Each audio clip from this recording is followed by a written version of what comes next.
Hi everybody, welcome back. Hope you had a good networking session and that you enjoyed the demos and getting to know each other. It gives me great pleasure to introduce our first keynote of the afternoon, Simon Knowles. Simon is co-founder, CTO and EVP Engineering of Graphcore, a British semiconductor company that develops accelerators for AI and machine learning. Since graduating from Cambridge, he's been designing original processors, and his work in domain-specific processors has yielded 14 production chips over 40 years in the domains of video coding, wire and radio signal processing, parallel supercomputing, and AI. In recognition of his many important contributions, Simon was recently elected a Fellow of the Royal Society, and we're delighted to have him with us today at CHIA. He's going to talk today about the costs of scaling AI and what we can do about them. Thank you, Simon. Thank you. Thanks to all of you for volunteering for some deep tech in the sleepy hour. I will either send you to sleep or wake you up. We'll see. I'll do a survey at the end. So I'm a chip designer. This is unashamedly a hardware-focused perspective, and it's got quite a few numbers. You need not remember them all. There will not be a test. I will try and draw out the inferences from them. Right, we all know that we have entered what is essentially a new age for society, I think. We all agree that now. AI is out of the box, it's economically useful, therefore it will benefit from an economic flywheel, further investment will occur, it will get more powerful. There's no holding it back. The only question is, what do we want it to do, and what will that cost? I'm going to talk mostly about what it'll cost. These are some things which, at least in the first AI age, we expect it to do. We expect it to generate things that humans generate.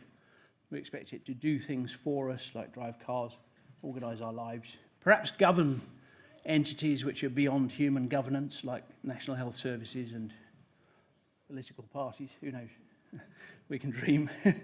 And there are some grand challenges that we'd like AI to help with, like climate and health, disease, etc. So these are the things we hope for. What could possibly hold us back, apart from endeavour and luck? Of course, one thing that might hold us back is cost. There are various metrics of, obviously, AI, as you all know, is just computing. It's a type of computing that we've now learned how to do. And at the heart of it, it's moving data about in between memories and processing units. And in the processing units, it's just doing maths. Doing multipliers, doing adds, and some slightly more complicated things. So generally, the metrics for work are clear. And the metrics for cost are fairly clear as well. A floating point operation, an operation on a computer, approximation of a real number, is one of the things we're interested in, and a byte, the amount of storage space or data that needs to be moved over a wire at some energy cost, are the things that matter. And we can sort of price computing AI in accordance with the rate of those things happening and how much needs to happen to achieve an objective. I'm a chip guy, so I have to show you a picture of a chip. It's the rules. Here's one I did earlier, as they say. This in real life is not quite that big. It's about 1¼ square inches. It's an AI processor. In other words, it's a machine designed specifically to do AI. There are now quite a few different attempts to do this in the world. And I'd say it's an experiment in progress as to who's going to win, who's going to lose. This chip has nearly 1,500 separate computers talking to each other on it. And it actually embodies 60 billion transistors. 60 billion transistors. It's also the first chip ever to use what's called vertical wafer stacking. In other words, this is two chips one on top of another. And that was done here, in Britain, at least, not in Cambridge, in Britain. It has a lot of memory. It can move data around at a furious rate, and it will do a lot of those flops, teraflops, 10 to the 12 floating point operations per second, 700 of them. So these are the things that we make. The cost of making these is high. Designing a chip like this today is about $100 million. Having a first prototype manufactured is probably $20 million. But once you've done all those, you can bang these things out for a few $100s each.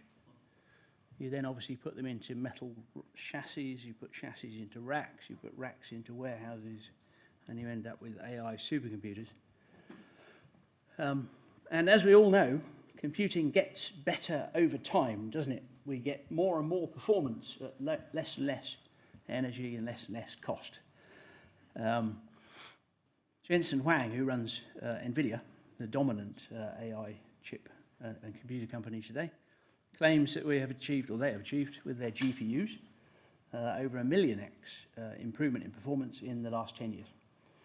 The last 10 years being roughly the duration of modern AI, since the first cat-recognizing CNNs. The real number is about 1500x, still very impressive, even without the marketing. And it's interesting to unpick where it actually came from. So these are all multiplicative factors I've shown here. And let's start with the biggest. So the biggest is 16x from using smaller numbers. So this is, what we're measuring here is the performance for a fixed area cost of silicon and a fixed power cost of operating that silicon. So about 16x from smaller numbers. Traditional supercomputing uses very high precision numbers for scientific purposes, and what we've discovered is that AI doesn't need that. And if you use much smaller numbers, down to 8 bits, for example, or even 4 bits going forwards, you can save a lot of energy, and also you can cram more into the same amount of silicon. So big benefit from having gone basically from 32 bits, which is where AI started, to 4 bits, which is state-of-the-art today. The next biggest factor is improvement in underlying silicon technology. In this case, the two GPUs I've chosen to compare. The first one was done 10 years ago in 28 nanometer technology, and the most recent one is the one just announced by NVIDIA, which is in what's called 4 nanometer technology. Actually 5, but it's called 4 for marketing reasons. So about 11x from advances in semiconductor manufacturing capability. Then we got 2.8x roughly from simply using more silicon, using bigger pieces of silicon and bolting pieces of silicon together into packages. This is a new trend. You'll see more and more of it. Obviously, that just costs more money, but at least you can get more performance. 1.8x from speeding things up, running the chip faster. The effect of using more silicon and running it faster is quite damaging in terms of power. So those two have cost us 5x in terms of power consumption. So it's not for free. I could simply have removed those and divided everything by 5. And then finally, how much do we get from architecture? In other words, by being clever, by changing a chip that was designed for graphics into a chip that's designed for AI. The answer is 1.7x. Not very much, is it? And that's why there are a lot of companies trying to do better, and I'm sure that will go on for some time. So, great. Let's have some more of that. Aha, here's the catch. You can't, unfortunately. Because MoS Law, the sort of economic motor of semiconductors for the last 50 years, is over. We can no longer make things much smaller than they currently are, much smaller. We can make them a bit smaller, and will, but not much smaller. So what I've shown here actually is the track over time,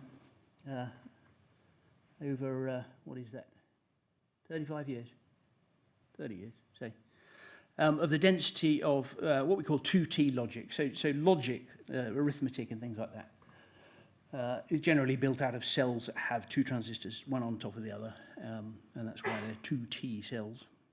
And then memory bits are held in cells that have 6 transistors, so they're 6T cells, SRAM, static random access memory. And you can see that they have both started to run out of density improvement. The SRAM stopped a generation ago, 1 process node ago, and the logic is about to stop. The vertical axis is logarithmic, so these slowdowns are quite sudden. So we have enjoyed massive increase over the last 40 years, but there's almost no more to come. It doesn't mean we can't build more powerful AI machines. It just means they will cost more money.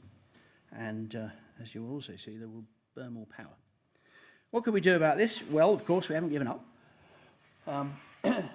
Today, transistors are made with structures called FinFETs.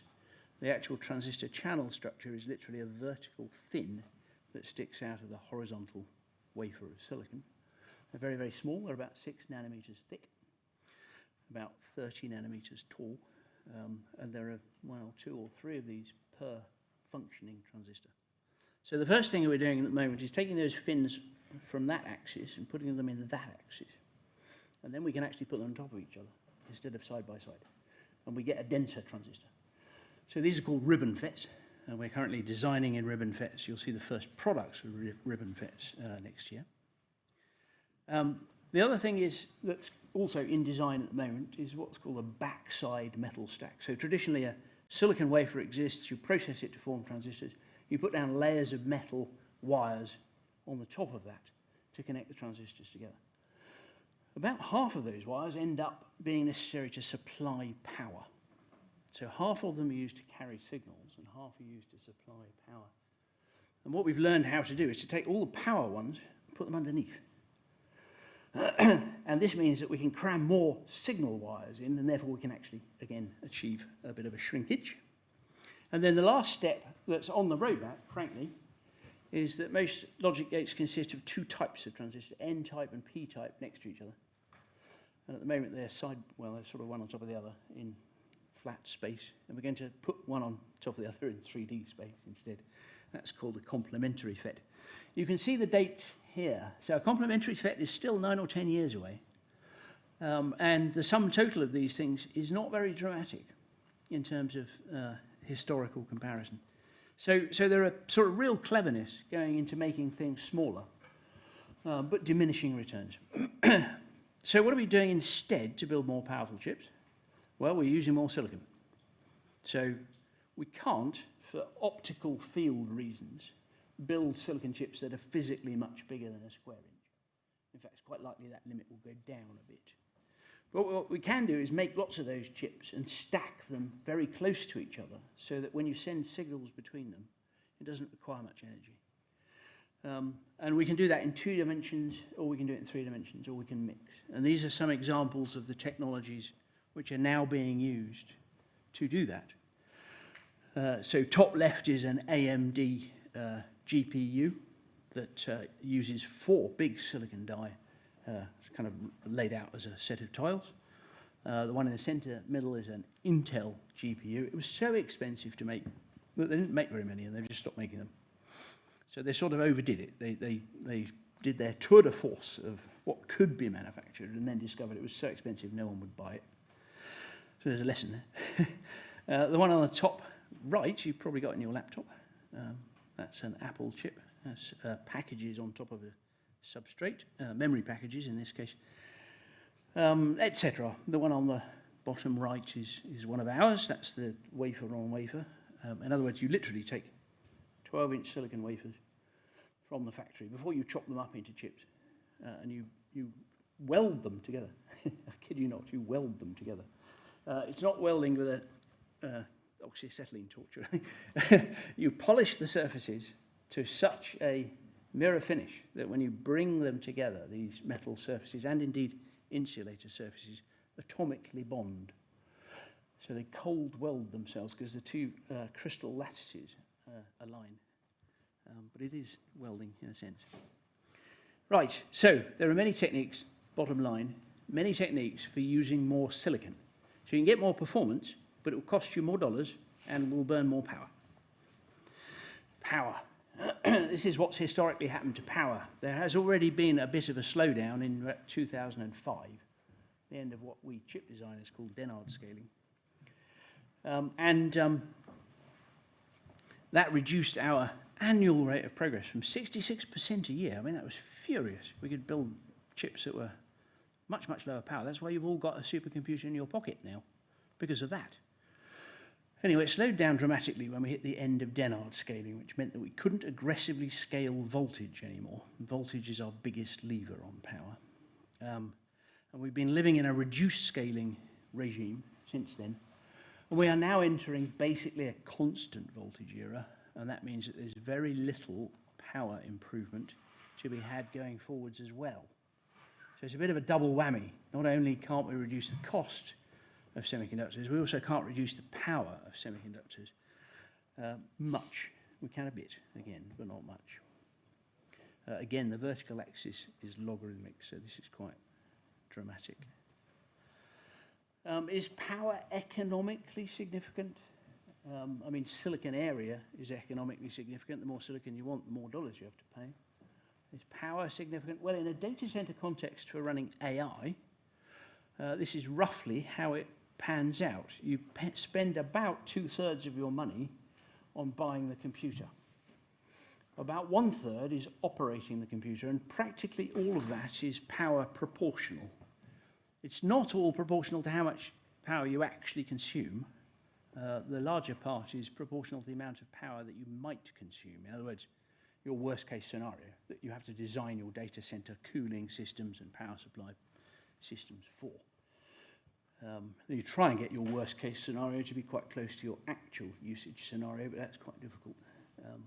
But the point is, about 1/3 of the total cost of running an AI supercomputer in the cloud is power proportional at least. The rest is making it. And then there are tiny amounts for real estate and people and things like that. It's all power and silicon, basically. That's your cost. Now, we all know that, of course, cost is not measured purely in dollars. It's also measured in impact to the world. So we are, of course, interested in the environmental impact. You read all sorts of numbers as to what percentage of world energy now goes into computing. I tend to trust the IEA, the International Energy Agency. They're always a couple of years out of date, but their 2-year out of date number at the moment is between 1 and 1.3% of world electricity. And I think world electricity is about 1/6 of world energy, something like that. So it's about 3 terawatt hours go into data centers. That does exclude crypto, since crypto is difficult to actually keep track of, but it excludes that. Most of this is not AI today, but I think it's probably quite easy to imagine that in a few years' time it's all going to be AI. So to me, this is an AI number, at least in prospect. So, order 1% of global electricity goes into AI today. And if we want a lot more AI, obviously that will go up. Is the energy efficiently used in the chips? Or are there places where we obviously waste it? So, for example, we build programmable chips. We can write any program and do anything with them. Is that intrinsically wasteful? If we built a chip specifically just to do a GPT LLM as a piece of hardware, would it be much more efficient? The answer is no. The inefficiency, or the cost of programmability, is the black bit there. The orange bit is the arithmetic. That's actually doing the sums. And the blue bit is the storage of values close to the arithmetic so that you can move them to and from the arithmetic without too much energy, and the cost of that movement, the transport. So this says that actually the deployment of energy in the chip's pretty efficient. And the chips account for something like 60 to 65%, maybe even 70% now, of the total energy of the system. So we're not, on the face of it, obviously wasting energy. In other words, there's not much to be got from trying to improve that. So what's the prognosis? Well, it's not very good, frankly. In the next silicon decade, perhaps we'll get twice as many transistors in the same area of silicon. Probably, though, it'll cost the same price per transistor. So you can have more horsepower, but it'll cost you more money. We might get twice the energy efficiency. We probably will be able to crush the numbers a little bit further, float 4. Interestingly, the synaptic connections in your hippocampus, I'm not sure about other synapses, but in your hippocampus appear to have a bit resolution of 4.5 bits. 26, I think it is, resolvable levels of synaptic signal. 4.5 bits. So there's something quite appealing about artificial intelligence also requiring something like 4 bits for its weights. And we will explore somewhat more that axis of building better architectures for doing AI computing. I think it's underexploited so far, underexplored. Not everyone agrees with me. The US Department of Energy asked for requests for quotations for their next generation of supercomputers. The current world's fastest supercomputer is called Frontier. It can do some AI. It's not what it was designed for. It's a high-performance scientific computer. But they have asked, within 8 years, for 140x improvement in the performance of the machine and a 50x improvement in the energy efficiency. Now, according to what I just told you, neither of those things are going to happen. In fact, I'll stake my reputation on it. Neither of those things is going to happen. This is blind faith, and it's all going to go horribly wrong. Right, what does it actually cost to deliver the GPT service that you may have used, for example? So this is GPT-4, for example, in other words, today's state-of-the-art, or one of them. You're not going to get tested on these numbers, but should you look at the foils later, they are there so that you can convince yourself they're consistent. GPT-4 has about 1.8 trillion parameters. It is a mixture of experts model with a sparsity of about 6.6. And it was trained on 13 trillion tokens. Those not familiar with token speak, think of that as about 16 trillion, no, other way around, about 10 trillion words. In other words, about 1 1/3 tokens per word. So a lot of words. To do that compute, in the training, in other words, a single training run from scratch of GPT-4 requires about 25 yottaflops. What's a yottaflop? 10 to the 24 floating point operations per second. Oh dear. What have I said?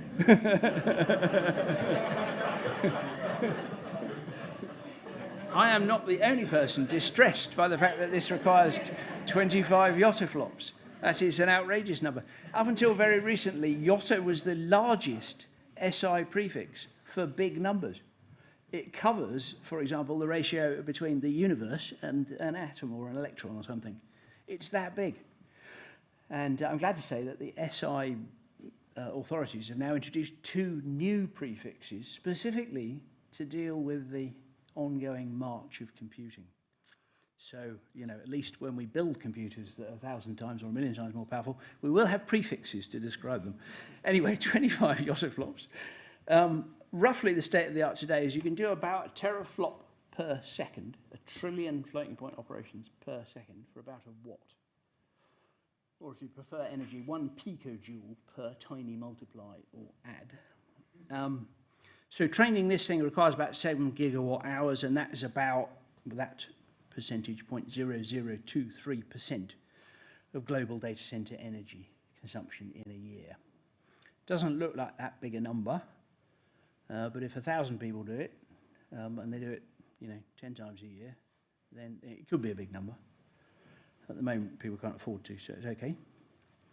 The machine that you require to do it, well, the machine actually used to do it is slightly out of date, so I've updated it to the very latest, most efficient machine you could use. You'd need about 20,000 nodes. A node is basically a chip in a box. That's about 1.7 real delivered petaflops each. And that would cost you about $500 million, $500 million for the machine to do that. And you would keep that machine busy with 1 training run for a bit over a week.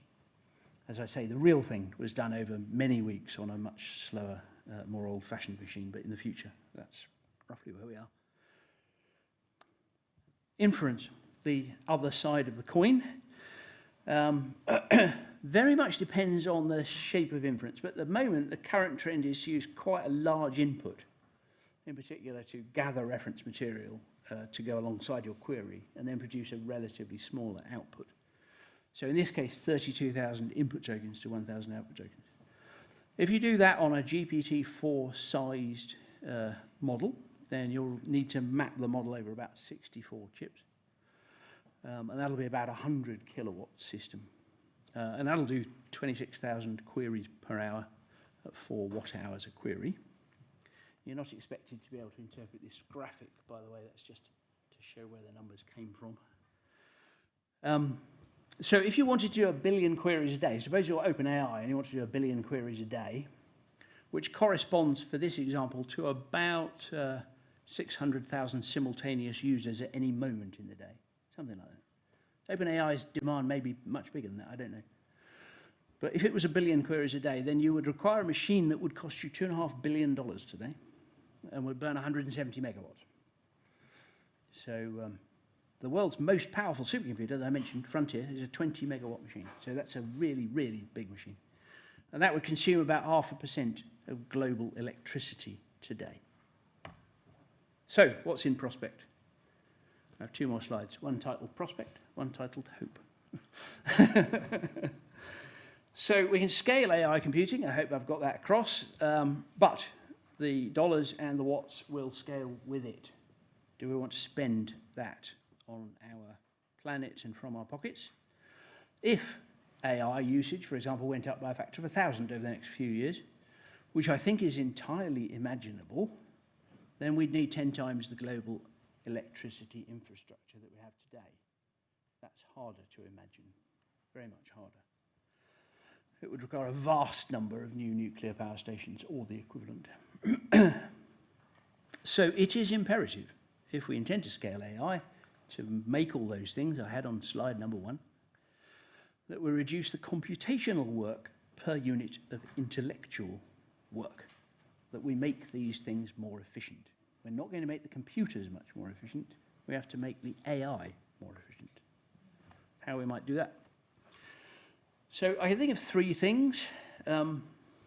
First of all, we need algorithms with very high degrees of sparsity.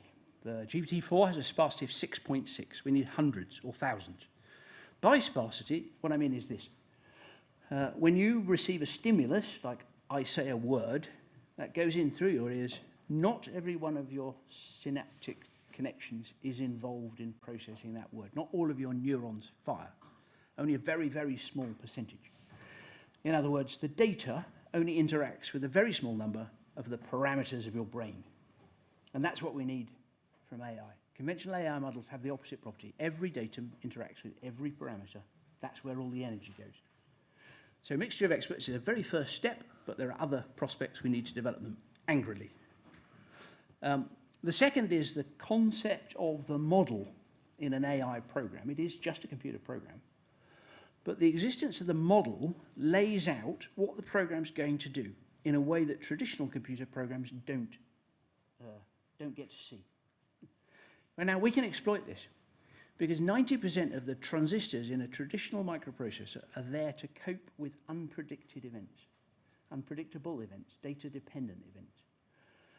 So if you're into computers, things like caches and